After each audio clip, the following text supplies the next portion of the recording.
Speaker, I rise on behalf of the only party to oppose this bill.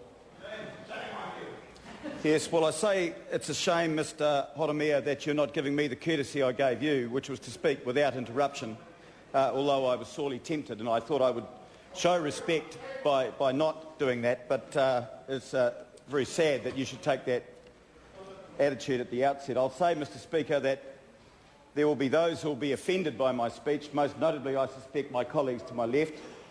I would simply like to say that that is not intentional. I'm not rising to give intentional offence. We genuinely believe the contents of what I'm about to say, and I would hope that, as I've said, some at least would have the courtesy to listen as we have listened with respect to them. Mr Speaker, I wish to start by quoting, as best I can, William Hobson, New Zealand's first governor, who, in signing the Treaty of Waitangi, greeted each Maori co-signer with the words, "He iwi tahi tātou," we are one people. The treaty promised we would all be equal in the eyes of the law, regardless of race. It did not say that Maori and Pākehā, as two separate entities, were equal partners. That's an invention of the 1990s. Article 3 expressly gave Māori all the rights and privileges of British subjects. While that seems a little funny today, it was seen as something having great value in 1840. There were indeed many breaches from the Crown side, and these are rightfully being redressed. But, Mr Speaker, today we believe the Crown in this House is committing another major breach by putting the Waikato River under co-governance. Co-governance of our resources was not envisaged by those who signed on to create a new nation in 1840. It represents the abandonment of the cornerstone of democracy, one person, one vote. It makes a lie out of Article 3 of the treaty. The Kingitanga Accord contained in Schedule 1 of this bill explains the impact of co-governance. Decisions, the Accord says, must be made by consensus. Now, that wouldn't be a problem if half of the people who will be making up the Waikato River Authority weren't undemocratically chosen and representative of such a narrow base. Waikato-Tainui and other tribes are effectively being granted veto power over anything that may have an effect or an impact upon the river.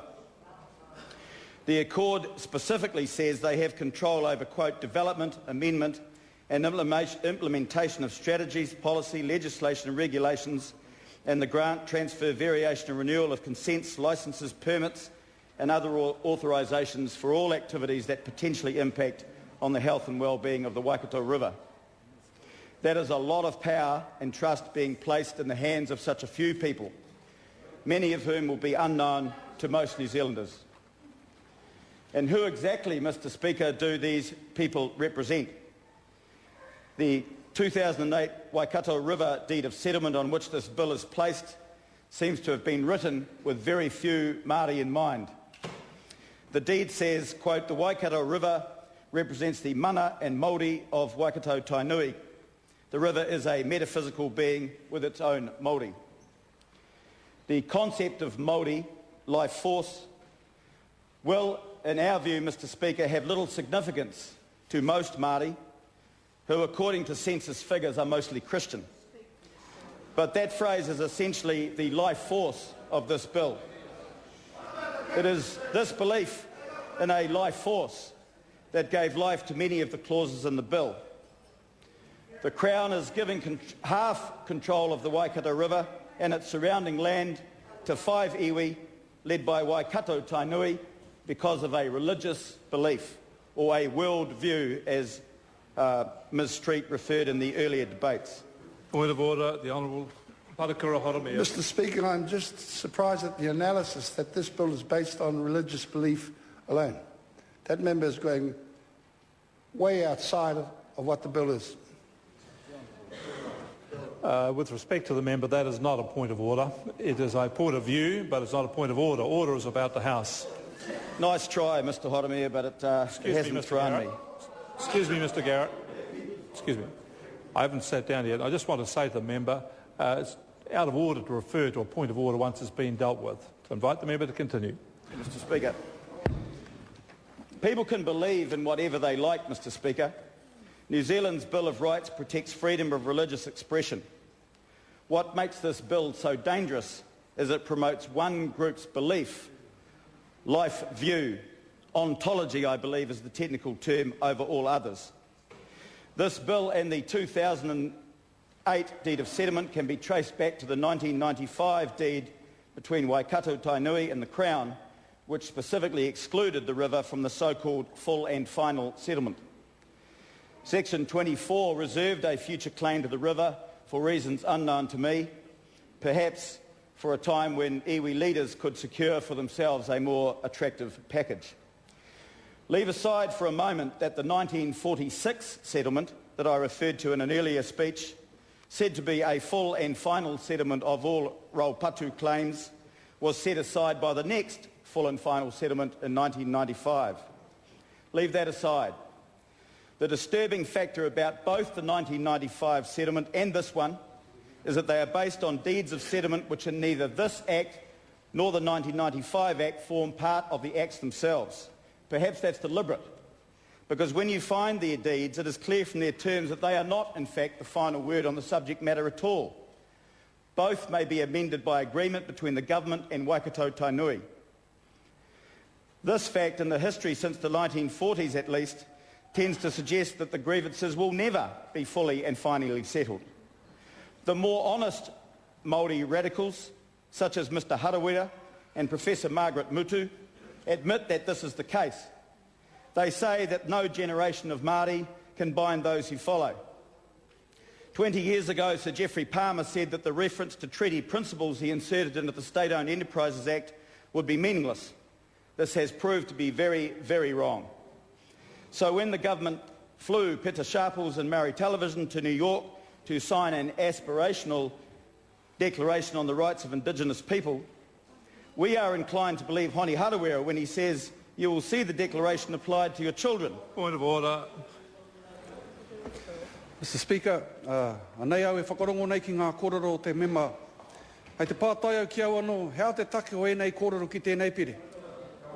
Ko ngā kōrero e kōrero hia nei, e kai tā wāhi ke e iri anu. No reira ko tāku ki a koe, whakahoki e te tangata nei, ki te pire, ki te ngako te pire e kōrero hia ke nei. Ko tā mai ngā maruhiri, kai te hihia rātau ki te whakarongo ki te pūtake o tēnei pire. Kia ora tātou. The member has gone outside of the strict realm of the bill, but he is drawing on that material to make his point. And I just want to say the member is in, I sense from him, an uncomfortable position because he's articulating a view that is a minority view. And this is a house of robust debate. It's also a house of free speech. And I think the member should be entitled to exercise his right of free speech. I call upon the member to continue his speech. Thank you, Mr Speaker. Point of order, te ora o Flavel. Mr Speaker, ka rea ku raru kia kōrero hia ngā take o te wā i rote te whare pāre mota nei. Koe nei te wāhi tika hei kōrero e ngā take. Engari ko tēnei take e hāngai tonu ana ki tēnei pire i waihotia mai ai wētahi, i tuhia e ētahi, hei pāinga mō ngā tamariki mō ngā mokopono wā pōpō. Ko nei kōrero, he kōrero mō ngā take i tū atu o tēnei pire. Koe nei kei te pūtaki o taku naue. No rea ko tāku noake ko te kiatu, pai tonu te kōrero, engari whakahokia mai te mema ki te pūtaki o tēnei pire. Koa. I just respond to the member again. I just sort of say this is my ruling on the matter, and I do not want to have another point of order on this. I've ruled on it. Now, the member is making a point of criticism about the bill. He's making a point of criticism of what the clause is, and he's then articulating the arguments to support that. It's perfectly within his right to do so. If the member doesn't continue on lengthily at that, it's acceptable in passing. And at this point, the member has not gone beyond that. I invite David Garrett to continue, and I've ruled on the matter. Point of order, Hone Harawira. Tuanau te whakatika i te kōrero he a te pokokohua nei i te mea e mōhio anau ko lere atu te minita i raru i te madu o te kāwanatanga ki te Aporo Nui. Engari ko te pauwhakata, nā rātou anō rātou i utungia.